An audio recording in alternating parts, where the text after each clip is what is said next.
The pandemic brought about a new frontier in education almost overnight, with the introduction of remote learning. Schools closed face-to-face interaction with as little as 1 day's notice, with students, teachers and parents all having to adjust their lives to make it work. As a result of continuous lockdowns, students missed up to 171 days of face-to-face learning across 8 interrupted school terms. The adjustment to remote learning and the problems associated with it, such as social isolation and unequal access to technology and resources, exacerbated a mental health crisis for students across the state. The closing of schools was very controversial at the time, with the opposition constantly calling for the closures to end.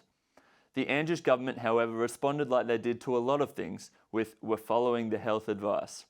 The teachers' unions were also lobbying for schools to remain closed throughout the pandemic.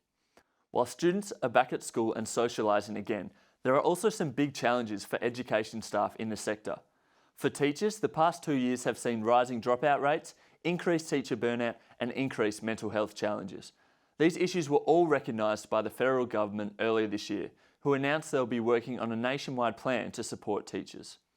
In Victoria, the most recent news came from an agreement between the state government and the Australian Education Union in February 2022. The agreement was that 2,000 new teachers would join the state school system, teachers' face-to-face hours in the classroom would be reduced, and teachers would be given more time to prepare lessons.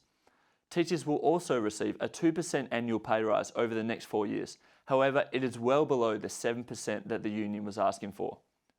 The Andrews government has also offered incentive payments to eligible teachers for hard-to-fill positions.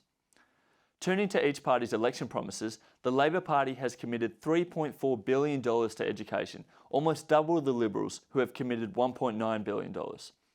Most of the funding for both parties is committed to new education buildings, free TAFE and disability support. But interestingly, none of these 141 commitments between the parties include a direct reference to supporting teachers. Perhaps the current government is just waiting for the national agreement expected to be released next month. Many will be hoping it offers some solutions, as Victoria's future is in the hands of its teachers.